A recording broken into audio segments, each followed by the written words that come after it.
to another episode of the Envision Tech podcast. I'm your host, Paul Gagan, and this week we're going to be talking about working in the tech industry. So this episode is actually going to be part 2 in our 3-part series about the software industry and the difference between working for a company and working for yourself. So if you're interested in something like that, then make sure that you go back and listen to part 1. And if you have already listened to part 1, make sure that you come back for part 3 next week. This episode, as I mentioned, will be more so about working for a company. So the usual kind of way things work is you will apply for a job after you have done some kind of training or a degree, or maybe not, I don't know, it depends on the exact job. But you would apply for a job, you will then do an interview of some kind. Sometimes there's multiple interviews, there might be a sort of technical interview and then more of a soft skills interview, and then you will actually start your job. As part of that, you might be required to do some training or a graduate program if you're just finishing college or some kind of course, and then you'll actually start your job. So I suppose it's really important to understand how that kind of works, that whole process, firstly, because that's something that you don't have if you're working for yourself. You don't do interviews or a training program or anything like that, really. So it's very different. So today we're going to have 2 special guests, one of which she has not too long ago started at a company, only a few months ago. So she has just recently completed her job interview in order to get her position. So she's going to talk to us about the interview process and kind of making that switch between, a more academic setting or any kind of really training, and then starting to work in the tech industry. And then our second guest is going to talk more about day-to-day work in the tech industry. Specifically, he's a software engineer, and he has been a software engineer now for a few years, so he can give us more of an idea of what it's like after a couple of years of working, just to kind of showcase the day-to-day and the sort of beginnings of that career path. And then next week, we're going to talk more about what it's like when you work for yourself and how you kind of start off and what that's like further down the line. Without further ado, we're going to get into our first interview with Katie. She did a fantastic job. She gave some really valuable advice and definitely gave a good overview of what people should kind of do when they're getting started, whether it be during the interview process or what to kind of expect when you're transitioning into a job. So again, a special thank you to her, and I know that you'll enjoy. Okay, so I'm here with Katie, and I suppose, do you just want to give a little bit of an introduction and kind of tell people about you, like what you're currently doing, and a bit about your experience in technology and the kind of industry itself? Yeah, sure. So my name is Katie Crowley. I'm currently working as a technology analyst, working in DevOps as part of a continuous integration team. So I started my current role back in September 2023 after finishing my computer science degree. So I've been there for about a year now. Prior to this, I had done the 4 years in college doing computer science, with a few IT internships over the summer here and there. But that's kind of the role I'm in now. Is the first time I've been working in DevOps. Okay, and just for a little bit of background, me and Katie actually did our degrees together. I actually don't know this, but were you interested in technology before you did a degree? How did you kind of get into technology? Yeah, so I kind of always had an interest with kind of computers and technology. I was lucky that my brother actually kind of had more of an interest in that too, and kind of showed me the ways, I suppose. But even when I was very young, I was very interested in video games. So I kind of got into learning kind of how to modify Minecraft, for example, and I worked my way up from there. And I was always able to kind of fix computers here and there for family members and friends. And just when I was a teenager, I thought that it would be really interesting to learn a bit more about how software is made and kind of go into that industry. And I was really happy I did. I honestly didn't know I'd like it as much as I did until I started college and just kind of fell in love with it from there. Oh yeah, I totally get that. I mention this to people all the time, but I wanted to do a physics degree and then I just accidentally kind of loved computer science. I always like telling people that because it's different-ish like physics, but you do a little bit of programming in it. But yeah, like I get what you're saying. Like as soon as I kind of got into technology, I loved it. And thankfully I still do, however many years later now at this point. Um, so I mean, obviously you got a degree, right? So not everybody will have a degree when they're looking for kind of a technology job. But do you think that helped in your search? Did you like how did you get your job at Bearing Point? Like, did you do like an internship there? Did you just kind of apply for the job? How did that kind of come about? And did you find it difficult?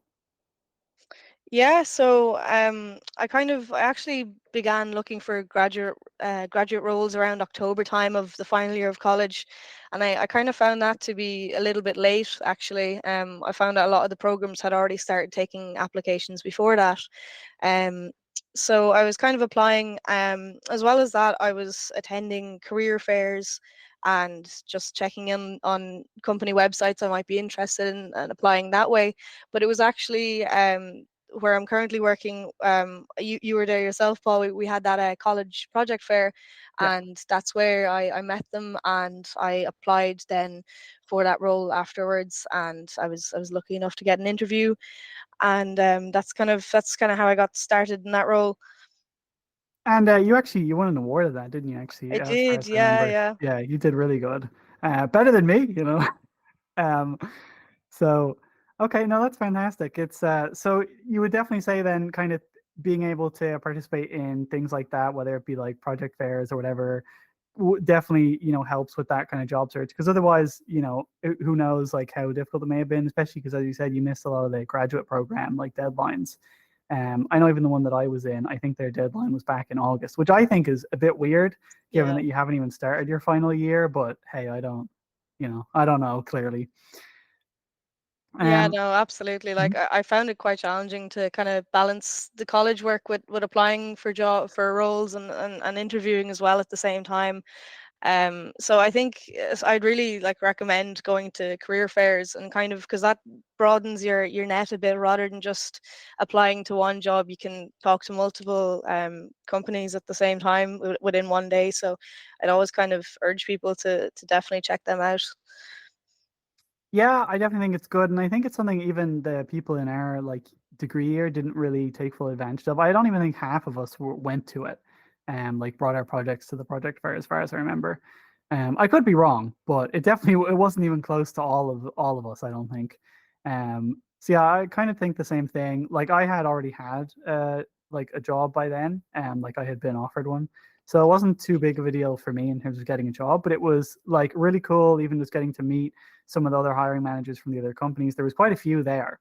Um, so it was really cool to kind of even just meet those people and definitely get like a better sense as to why those fairs exist. It's really good. So if you can take part in something like that, it's definitely worthwhile. Um, do you think there was anything in particular that helped you kind of like prep for an interview? Did you actually have an interview? And what was the interview process like, actually? Did you have one interview? Was there multiple? Did you have to do like an online test? How did that work for you, actually? Yeah, so I did do an interview. I find that a lot of graduate roles or kind of entry roles, they're following the same format, and the particular one for this role, I was issued a kind of a technical coding challenge first, which I had to complete online. And once you completed that, I had to go in person for a kind of a technical questions interview, and then also just a kind of a regular just speaking interview, speaking about the role. So kind of to prepare for that, I looked up a lot, just Googling and looking up on LinkedIn the sort of questions that might be coming up. There's a lot of websites out there that have coding questions on them. So I think like Leet Code is probably the biggest one, and GitHub as well has a lot there. But I also found it really helpful to ask people who've already done interviews what sort of questions come up, and kind of compiling a list of questions and answers ahead of time. And anytime I was applying for a company, I found Glassdoor very useful. So I'd look up the company and try find out what sort of interview styles they had before I went for the interview. So that was really helpful. And yeah, so just I had a technical interview and soft skills interview. So it was just kind of um, important to remember the basics when you're doing the technical interview, so you can kind of get caught up in the weeds of thinking too much about difficult questions when really they do know that you're a grad or a kind of an entry role, so they're not going to give you too many curveballs. So kind of make sure you know your basics, and be confident in what you're doing. And that was kind of the process I went through. For sure. And I think a lot of these companies, although they do want you to be technically, like know about obviously the technical aspect of the job, I feel like that's a little bit, I don't want to say it's less important now than the soft skills aspect, but I kind of think so. The job that I got, actually, I completely bombed the coding interview part. I'd consider myself relatively good at coding, but I don't know. I couldn't do it. I didn't even realize the like timer was like ticking down, and then I ran out of time. I didn't even do the last question, and there was only three like that you had to do, and the other two were done poorly. But I did really well in the soft skills part, and I think that's kind of why I ended up getting that job. And I had done an internship there too, so they knew that I wasn't just had no idea what I was doing.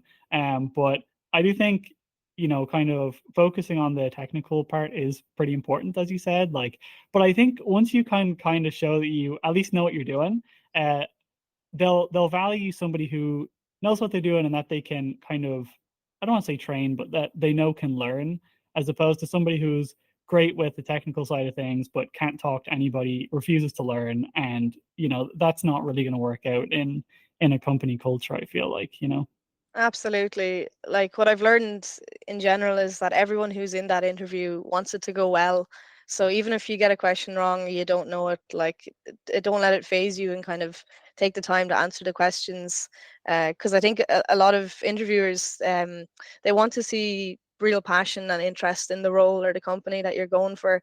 So I think it's definitely more, as you said, it's moving more that way, that soft skills are really important, especially when there's a lot of people applying for roles that might have very similar technical skills. I think like the best way to stand out is to know your soft skills, and to kind of um, show that you can work with others really well. And yeah, so I definitely agree with that. Yeah, for sure.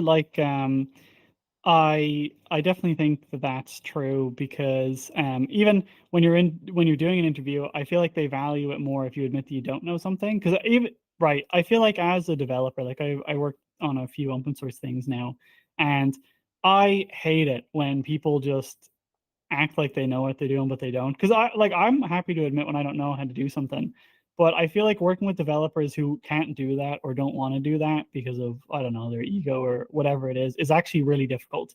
So I think also that's really important. If you don't know something, don't pretend like you do, and don't try and come up with your own answer, because it's probably just going to look a bit weird, and you might be wrong. And they'd rather you admit that you don't know, because then they know that you're probably willing to learn and grow. Um, did you do any kind of mock interviews or anything like that to prepare for the interviews? Like whether it be actual mock interviews, I believe there's services that you can use for that, or just even with somebody that you know? Yeah, so I definitely I got my family to help me out. I'd write up some questions and they'd ask me, and I'd have to give the answers. As well, like even if you don't have that, ChatGPT is always there. So I think I definitely asked it to ask me some questions, and I gave my answers, and asked it to rate my answer, and maybe ask what have I been leaving out? Is there anything more I can add to it? So yeah, just but asking people, and talking to other people who've other students or people that you know who work in the industry, to kind of help you out. So definitely, yeah. Oh, for sure. No, I think that's great. And even the chat GPT kind of advice, I feel like that can be good. What I always caution people is sometimes it's wrong. Yeah. So, be careful, because I'm forever seeing people saying that they should learn how to code with chat GPT, and I'm like, no, please don't do that. I use like GitHub Copilot, every day, and sometimes it's wrong, and I have to tell it that it's wrong, and it's like, oh yeah, you're right. Actually, that was not correct. So I definitely think Chat GPT is great, but do take what it says with a little bit of caution. But I use stuff like that every day, so I'm totally for it. But yeah, just a slight. kind of, I don't want to say a warning, but you know what I mean. Yeah. Um, do you think you learned anything in particular from doing interviews that maybe you didn't know beforehand? Like, obviously, you did a lot of preparation, it sounds like, but did you come out of the interview and go, oh, well, actually, I didn't realize that? Like, maybe it was a bit chillier than you expected, harder, like maybe, I don't know, like, was there anything in particular that you think you gained or learned from it? And if not, that's totally fine.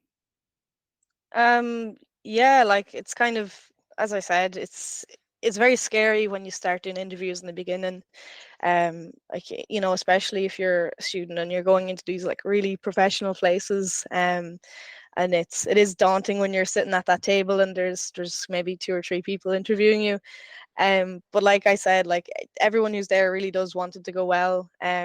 So I think there was kind of I don't know if I learned anything too much new out of it, but it was more so just like to know your stuff really well. And when you talk about something that you're really interested in, like a project you've done, um, it's always nice. I think the interviewers really like to hear that. So you're going to get more questions asked on the stuff that you talk about. So I found that it was really good to kind of know the project works I'd done, because they might go ask you a lot more questions about that, and find out interesting things about that. So it's kind of just know your stuff well. And but there wasn't too many curveballs. I was lucky enough. I don't know if you had similar experience or not. Yeah, I think so. I had a few of my personal projects that I did outside of college on my CV, and honestly, we didn't really talk about my college experience at all because they were busy asking me about other things. And even having like projects or examples where you can say, oh, this is, an example of where I worked with other developers on something, or this is an example of a project that I made. I spent however long doing it, and this is what went wrong. This is what I would have done better. 'Cause that's what they usually ask. They would ask me like, okay, well, you did that project. If you were to do it again, do you think you'd do it differently? And to be honest with you, they kind of want to hear you say yeah, because again, it's about kind of realizing that you can get better over time. Even I'll make something now, and 6 months later, I'll go back and I'm like, oh, actually, I could probably make this a bit better now. So yeah, I definitely think I kind of learned that from doing interviews is that they just want somebody who kind of wants to learn and is willing to adapt. But yeah, I definitely think having those extra projects and things is a really big help. Do you think there was anything else that kind of helped you stand out, particularly, or would you just say it's kind of that those like extra things that you had done? Yeah, definitely. Like as you mentioned, seeing the projects you've done, how you work with people, and when things do go wrong, they wanted to know how you react to it. I think definitely talking about the work I'd done in college, but anything I've done outside that, they were happy to hear. I'm trying to think of a specific example. Yeah, so with my role that I'm in, so with DevOps, it might not be someone's first thought to apply to a DevOps role, especially if you've just studied computer science or software engineering. You might think, web development or software engineering, but if you can look kind of broader out to other fields, like DevOps or security. I think they were really happy to hear someone so interested in kind of DevOps.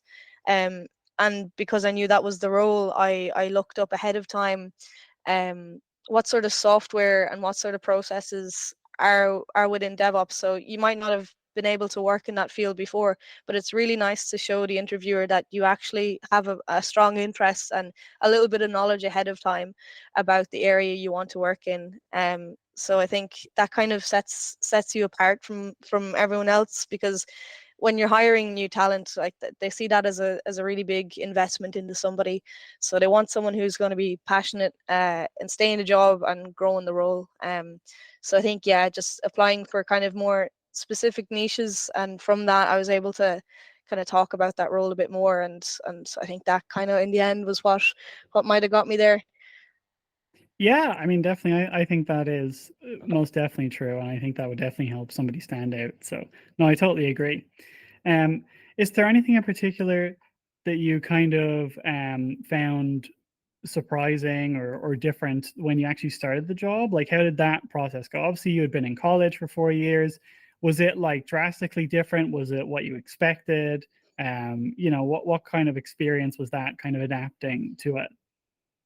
Yeah, so it was definitely a change from college. It's a great deal of responsibility you're taking on, and you have to learn how to manage your time really well, and you kind of get to see how important your soft skills is to work with other people. So it's kind of that huge amount of responsibility that changes. I've also was kind of surprised to see that the learning doesn't end. So kind of even when you come out of college, when you're working in companies, a lot of them will want you to carry on your learning. So a lot of them will want you to kind of keep up to date with certificates or do a little bit of practice learning. I think even LinkedIn has their own learning platform now. Hmm. So they want to keep you kind of. I was surprised that it's not just work. There's still plenty of learning and plenty outside that. Um, so I don't know if you had similar experiences. Yeah, for sure. I know in the company I was working for, every second Tuesday was what they would call a learning day. And you actually weren't supposed to do any work on that day. You were supposed to specifically learn. And it didn't even have to be about stuff you were working on. It could be anything. Um, we had access to LinkedIn Learning, and you could just do any of the courses on there. We had like Pluralsight, and all sorts of other stuff that we could access to just do different courses, get different certifications. I believe they had like the courses to do certifications available as well for employees. So it was definitely really encouraged to learn, on those days. And the other, like, it's not even just for new people. Even the senior devs and stuff, they'd be doing the exact same thing. They'd be off learning about something.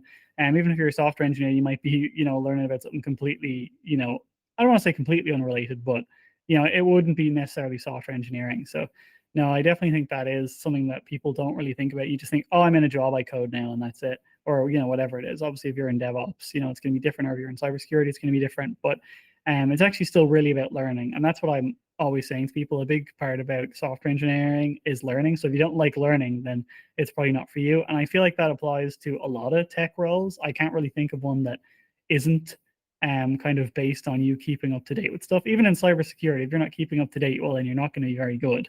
Um, so no, I definitely think that's a really good point. And I won't keep you too much longer here. I suppose, is there any other advice that you have for anybody, or not really? You've already kind of given a lot, so I'm just kind of just seeing if you have anything else that you think would be useful. Yeah, it's just kind of it's really keeping up to date with the basics. So make sure your CV is in check when you go to apply to jobs. Make sure you have plenty of people reading over it. You'd be surprised how many people might leave in spelling mistakes here and there, and just kind of put your best foot forward and look as professional as you can. If you've been kind of outside of learning about coding or anything for a while, especially if you're outside of college, just try to keep your coding and your tech knowledge up to date as best you can, um, and do a lot of research for the roles you're interested in. And like I mentioned before, attend careers fairs if you can. Use LinkedIn and any sort of network you've brought up, which I know can be kind of a confusing term to people. Like I didn't know what networking meant when I was in college. But it's kind of just, if you have contacts to people, people are very happy to help. So it's kind of reach out to whoever you can, get some information, get some advice, see if there's roles. And even if you don't get an interview, just keep trying, because I know, I'm not sure how it is now, but especially when I was in final year of college, there was kind of a lot of mass layoffs and there wasn't as many graduate programs going around. So, you know, just keep trying, give yourself time to prepare for your interviews, just know your projects well, and just kind of be confident and believe in yourself, I'd say is the biggest thing. Have confidence that you're going to do well, and just kind of believe what you know is good, and you'll be okay. Oh yeah, no, for sure. I definitely think that's some great advice. And again, I just want to say thank you so much for coming on the episode. I really do appreciate it. No water, it's a pleasure. That is it for our first interview segment in this episode. And again, just a big thank you to Katie for agreeing to do that interview. We had actually not planned for it to be that long, but it turned out that she had a lot of really great things to say, and I also just ended up having loads of questions. So honestly, it worked out really well. I feel like in the end, this will definitely be a longer episode, but it's definitely worth it if you stick around. And yeah, so next is essentially the second interview that I talked about. This is going to be with a software engineer called Niall. Um, and Niall has been working in the software industry for a few years now and has worked in quite a large tech organization and now works in a sort of more mid-sized company as far as I understand it. He's going to talk about a bit of the differences between those, which is one of the reasons why I really wanted to have Niall here, is because he can kind of give us a bit of both in terms of those like two different sort of companies. Obviously, each company is a bit different, but I feel like he did a great job at kind of talking about the different perspectives and kind of different work days and yet again kind of transitioning into the industry and just kind of really good things to keep in mind. So without further ado, we're going to get into that second interview. And again, thank you so much to Niall for agreeing to come on and do this interview as well. I'm here with Niall, who is a software engineer. And Niall, if you could maybe introduce yourself a little bit, give people a little bit of background about you, what you do, how long you've been kind of working in the industry, just a little bit of information to kind of introduce yourself, that'd be great. Sure, yeah. Thanks, Paul. Happy to be here. Um, so my name's Niall. I've been a software engineer now for I think nearly 4 or 5 years, I would say. I started off in 2018 with an internship. So that was 6 years ago now. So it was in the second half of my third year of college was an internship at a company, and then that ran over the summer as well. And then I finished off my degree in computer science in NUIG, which I think is called the University of Galway now, actually, since I've left. And yeah, then stayed with the same company then for the next 4 years. So, and then I moved to Germany, where I live now, and started working for a German kind of mid-sized startup now for the last year. So I've been in Germany for about a year now. I'm a full stack developer for my troubles. And I've been that way since the start. So really enjoy making everything from start to finish, the whole tech stack to keep me interested.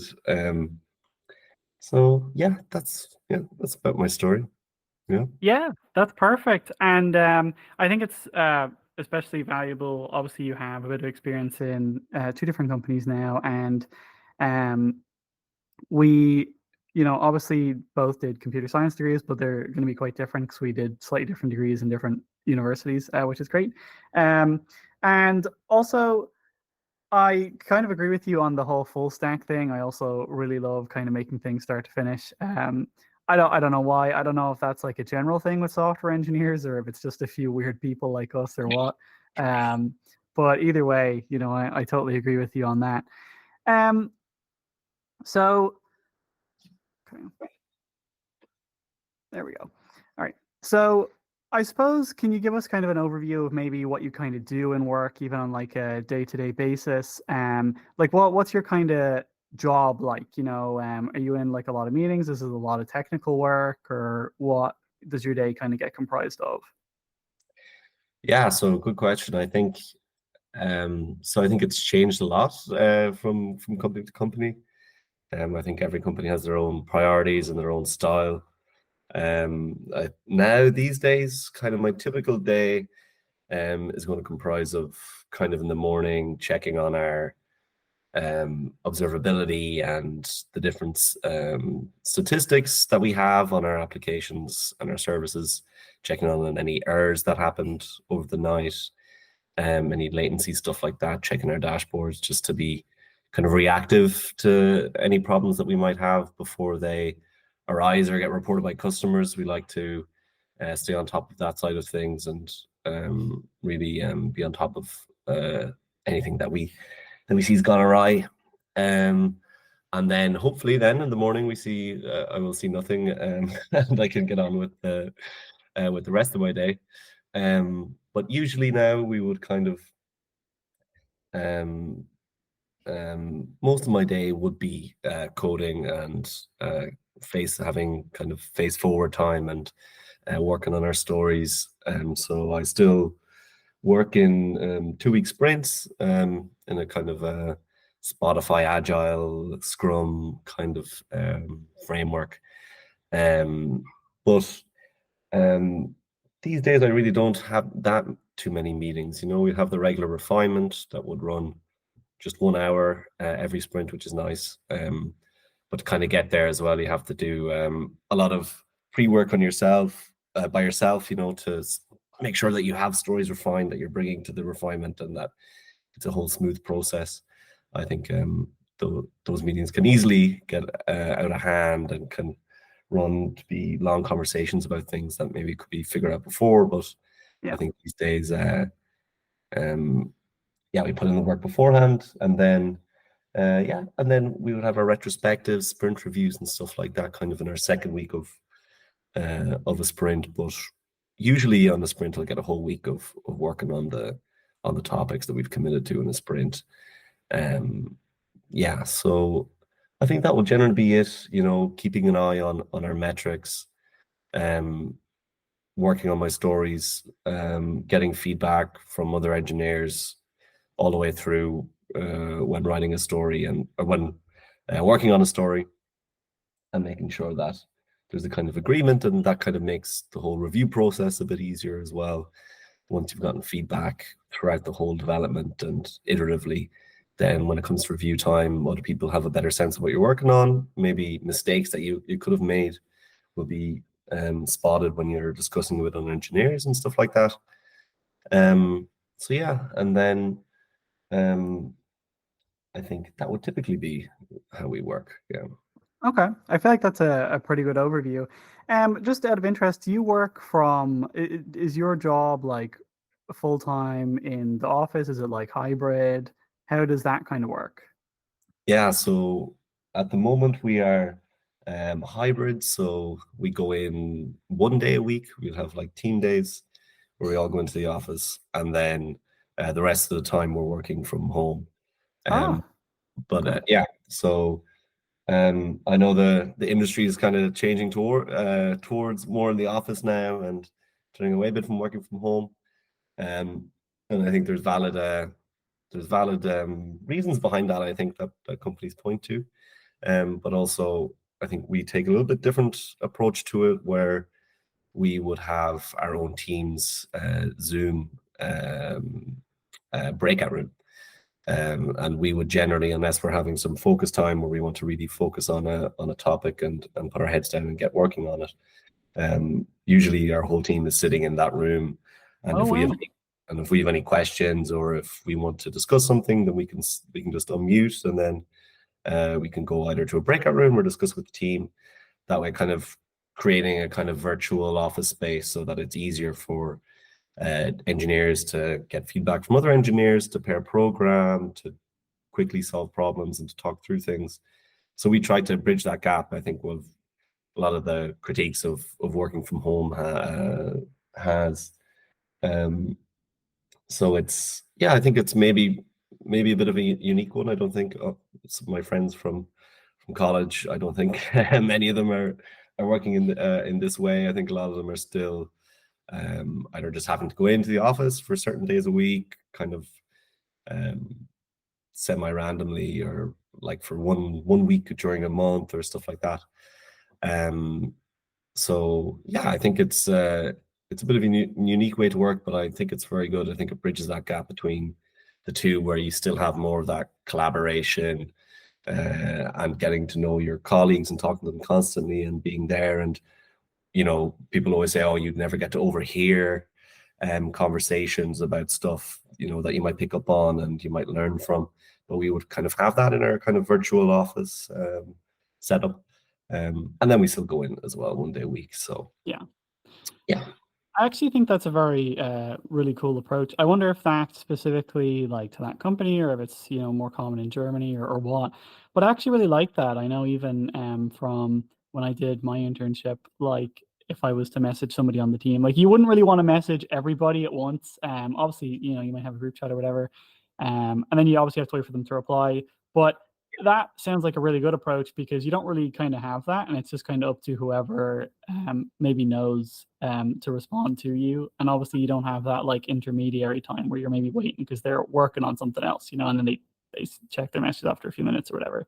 That sounds really cool. And like a much more kind of involved kind of environment. I actually really like the sounds of that. So that kind of gets rid of a lot of the downsides of working from home that you can have. So I actually really like that. That's very cool.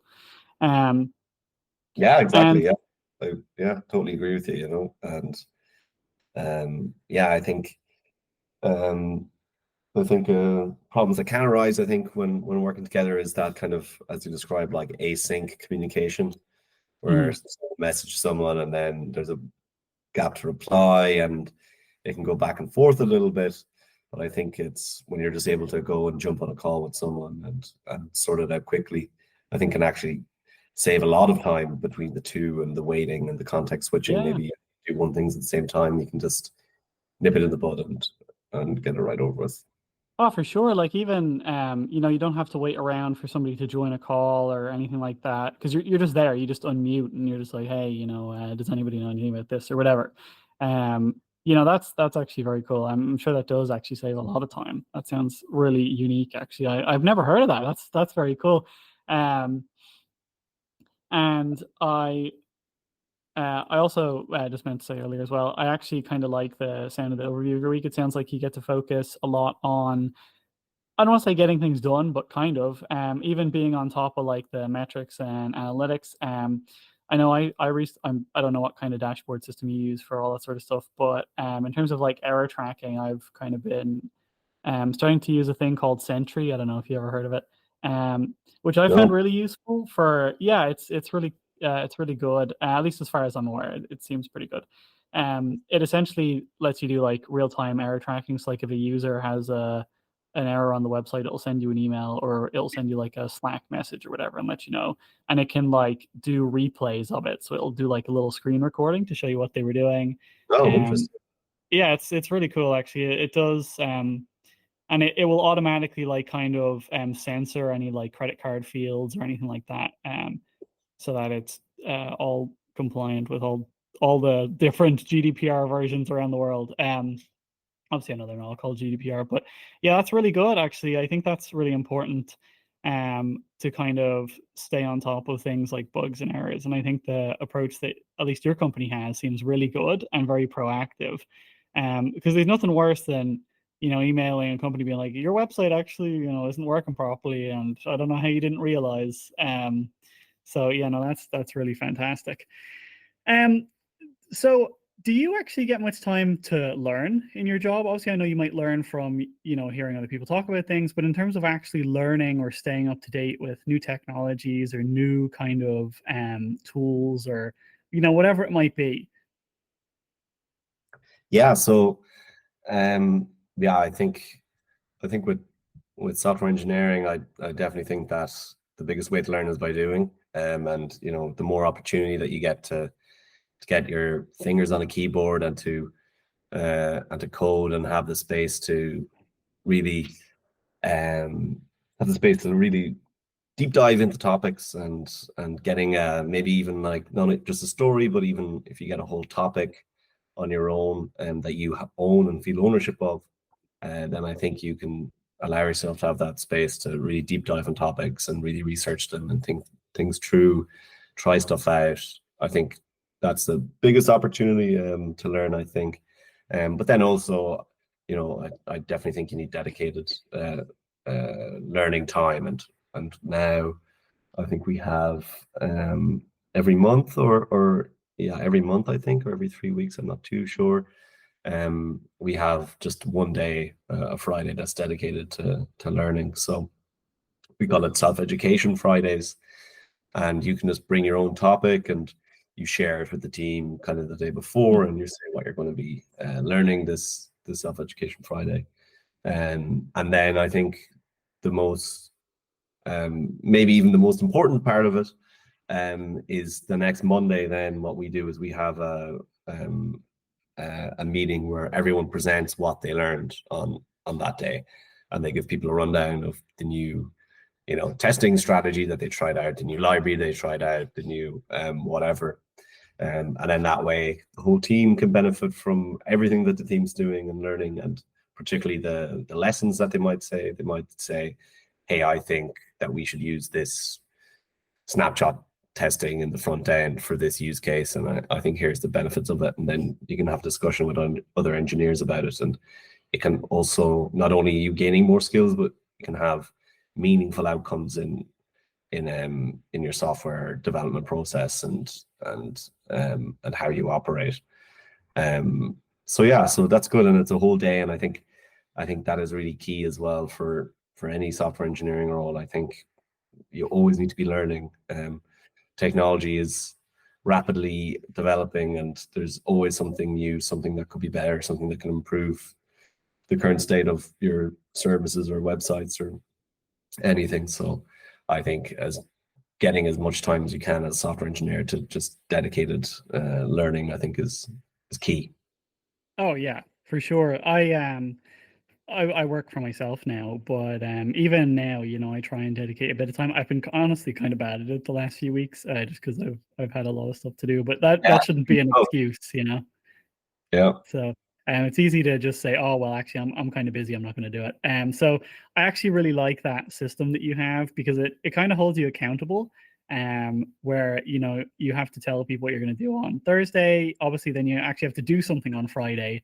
And because you're going to have to tell people that on Monday. So I really like that. It encourages you to not kind of just come up with an excuse like I maybe have the last few weeks, and actually put at least some of that time towards actually learning, and that's really valuable. I said, especially I think in software engineering, but even just the tech field in general, it's really important. Whether it's like cybersecurity or whatever, if you're not staying up to date, you're not going to know about the latest like vulnerabilities or fixes or whatever it might be.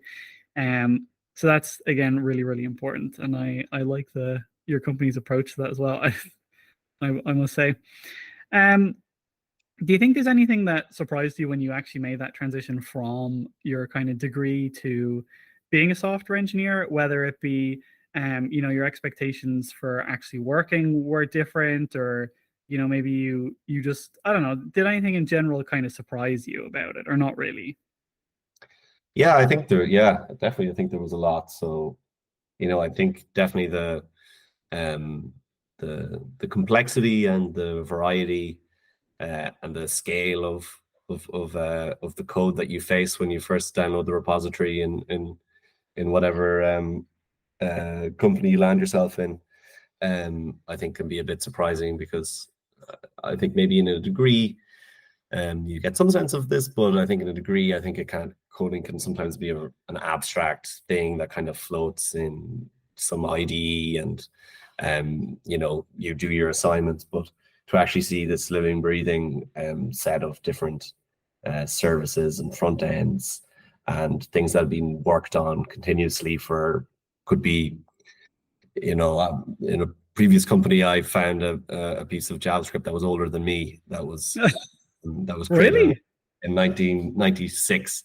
Of JavaScript? I didn't even know JavaScript existed.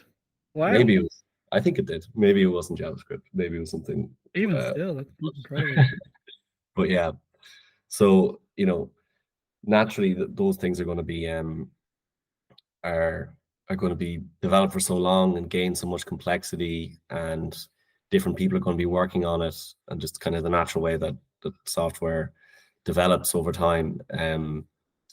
So I think that can be, I think that's surprising and can be a little bit daunting at the start. But I think as I think all good teams, when a new person joins, we'll give them just a small section, a small story to do, so you can gradually get up and learn all of the different parts of it.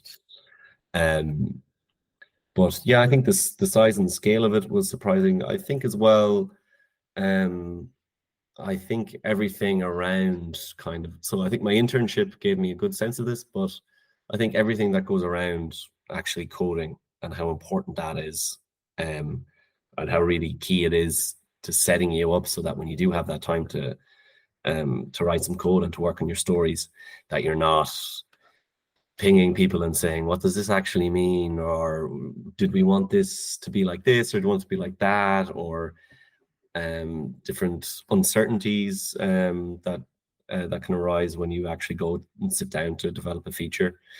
I think how important all of that is, and how many different people can be involved in that, and different teams. I think that can be. I think that was a bit surprising to me. So, I think in maybe in as engineers, we hate meetings. I think it's usually a complaint that engineers have. I've had so many meetings, and it is a fair complaint a lot of the time. I think a lot of times we can't have too many meetings, but I think doing them well, and having them focused, and having solid agendas and solid outcomes, I think is key, really, to then actually, if you spend that time well in those meetings, then it can enable you to have more time later on to actually develop what you want to do. So I think that whole side of it, maybe the like soft skills, you could say, or just maybe the actual, living some agile methodologies in practice, I think. Yeah, no, for sure. I definitely think, I know that kind of surprised me too when I started. I said even my internship that I did, kind of getting used to working with other people is a bit weird. Because as you kind of said, in college, you kind of focus on your individual assignments, and, you might have a few files as part of whatever you're making, but that's it, and then you go into an actual company and they might have hundreds of thousands of, individual files making up one app or whatever it is, and it can be a little bit, like, I suppose, daunting if you're not used to that, but it's definitely, obviously manageable, because that's what everybody does. Everybody gets used to it. But yeah, I definitely think that can be quite surprising, just the scale you have to operate at, or even just how many, as you said, people you kind of have to interact with outside of just developing code. Because, as I said, when you're in college, it's just you developing code and you make all the decisions. I know when I was in college, we didn't even learn how to write tests, which baffles me now. We learned about the different testing methodologies, or whatever, but that's it. It's definitely a big adjust, but and I think and I think I think a big thing, probably the biggest surprise is maybe how much you realize how little you learned in college. Yeah. You learned a lot, got great basis in the fundamentals of lots of different things, but the day-to-day work as an engineer, I think there's lots of things that are never covered in a college degree, that can be crucial to it. I mean, what you're saying about testing, and I think a lot of the times things that when you first start working can be the most difficult and the most stressful. I think a lot of those maybe can be helped better if we change a bit of the way that we approach that in college, because like taking your example of testing, I think when you first develop some features and first release code out into the real world and into production where people are going to use them, I think you can feel quite nervous, and you can feel, oh my God, what if the X breaks, or what if this happens, this work, or when I click this button, and the pipeline starts going, will it go red? I think there can be a lot of fear and anxiety around that when you're starting off. And don't get me wrong, definitely is ever present right up. But I think particularly at the start that can be the case, and I think really the remedy for that is testing and having robust tests, and really being very particular and covering all of the corners with your testing, and then that gives you the confidence to say that, okay, I mean, this is going to work because I tested this well. This is I've written integration tests for it, I've written unit tests for it, and then you can be confident about it when you do click that button, that everything's going to be okay. Even something maybe is like, another thing would be like PRs, like reviewing code with other people. We never did that in our college. I think that would be a great thing, because then you're getting that sense of collaboration, and maybe you can talk to even classmates about what different concepts are, maybe different patterns, or even just really specifics about a language, and you could learn from each other, and you could learn a bit how to talk about code collaboratively, instead of just getting like a 80% well done, thanks for your submission. Yeah. So I think that transition from university to the working world is, not that you don't work in university, but the the paid world. I think there is a lot of things that can surprise you, but I think ultimately university usually sets you up well for success, and you're going to learn so much more actually on the job and from your colleagues and your peers, and from resources that you've access to. So Yeah, no, I totally agree. And to be fair to universities, it is a little bit hard to keep up with everything. Obviously, they don't be making new curriculums every year, which I understand, but there probably is a little bit of a better way to do things. But it's getting there, to be fair, slowly but surely. I definitely think, like, even from working on different open source projects and stuff, I know I've learned loads about do it, like how to find a bug in somebody's code, just from reading through it, even things like that you don't really get to learn in college, which I think are really valuable. And I suppose on that kind of note, actually, do you have any kind of advice or anything that you would give somebody who is just starting out as a software engineer, maybe things that they should focus on, or, things that maybe they are probably going to worry about a lot that they maybe actually don't need to, or anything like that? I would probably say, I'd probably say at the start, the most valuable virtue, I think, is just persistence. And I think it's sticking with it, and kind of believing that you will figure stuff out, and that, that problems might seem really, really kind of daunting and big when you open a huge code base that you're now working on in a company. But that, I think that just persistence and confidence, which are hard to come by. I think, from my perspective, one of a football manager said this once, that confidence, you go up the stairs and then you go down in the elevator.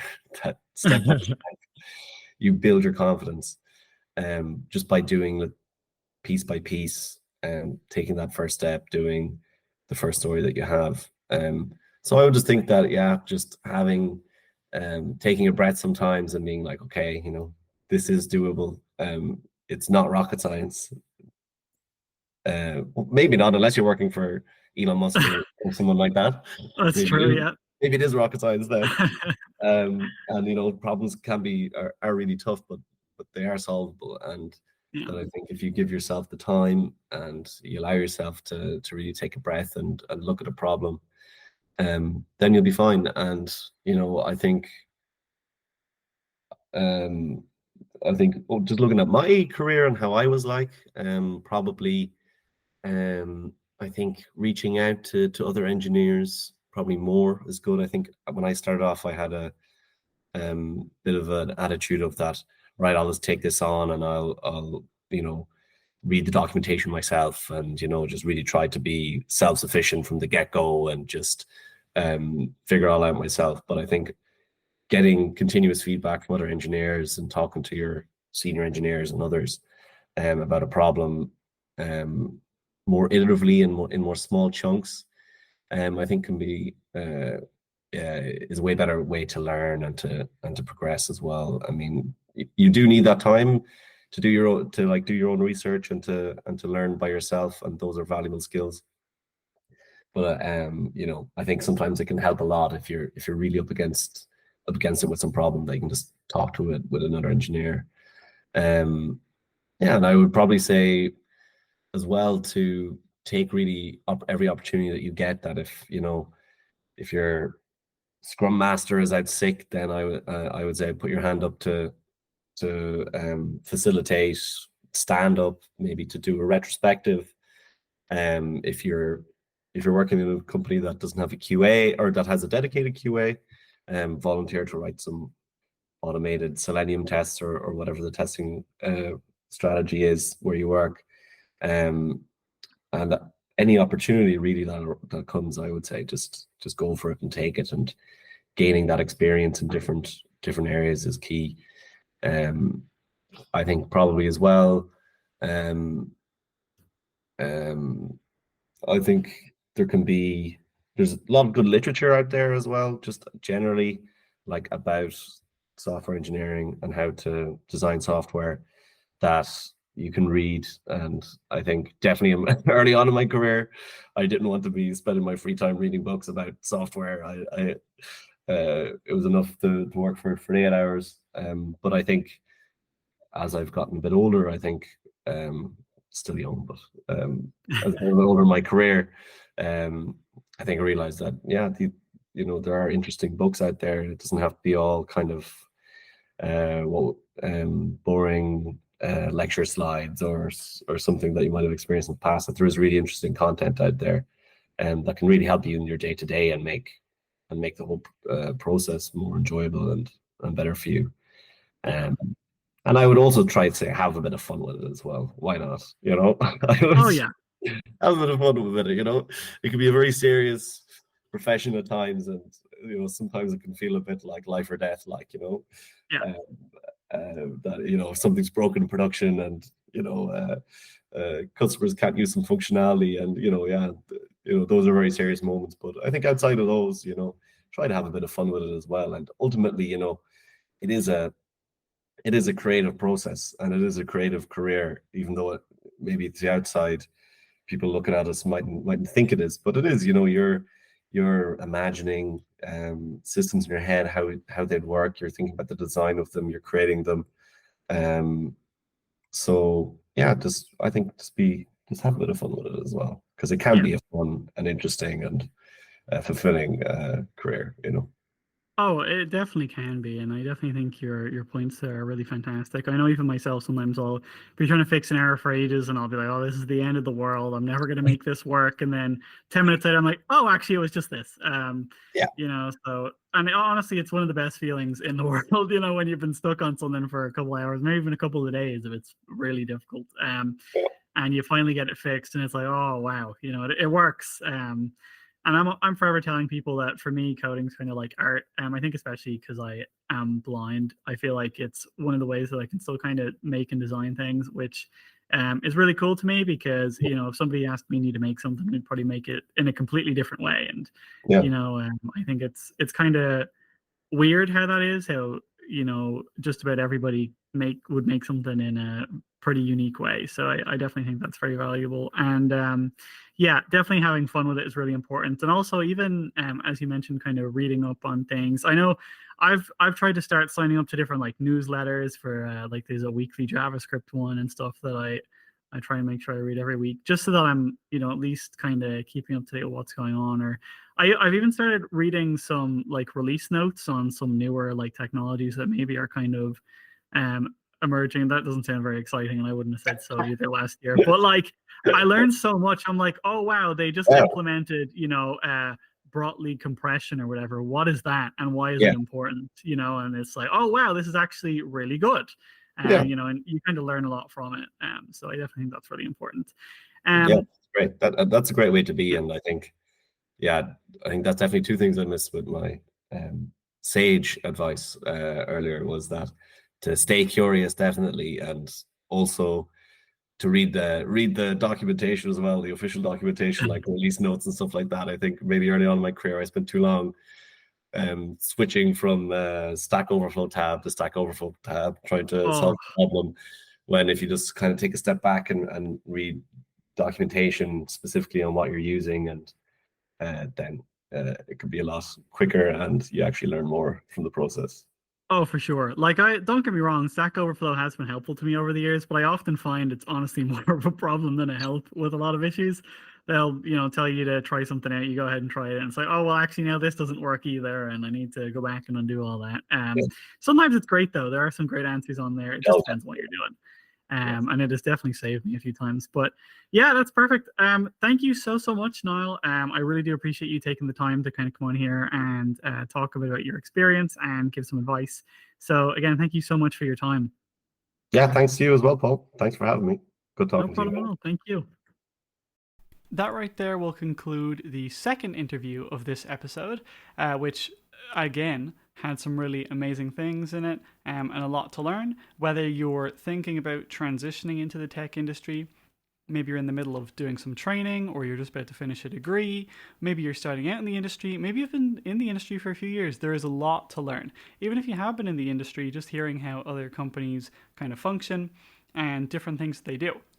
I, for one, know that the constant Zoom meetings that they seem to do in Niall's company that he currently works at seemed really interesting, because sometimes having that instant feedback as a developer is something that you need, and it can really slow you down if you can't get it. So that right there was really valuable advice, even if maybe you're in charge of your own team of software engineers or whatever. Maybe it's something that you might want to think about. Definitely, I said a lot of good stuff to learn there, and I really do appreciate Niall taking the time to come on the podcast and to talk to us about his experience. That is definitely the longest episode so far, but I hope you would agree with me in saying that it is one of the best, and it definitely has some of the most information in it. And our guests were absolutely fantastic, and I just want to thank them again. So remember that this is only part 2 in a 3-part series, so if you enjoyed this part, make sure that you come back next week for part 3 in the series, where we're going to be talking about more so doing contract work or working for yourself, starting your own company, things like that. So for now anyway, this has been the Envision Tech podcast. As always, I'm your host, Paul Gagan, and thank you so much for listening.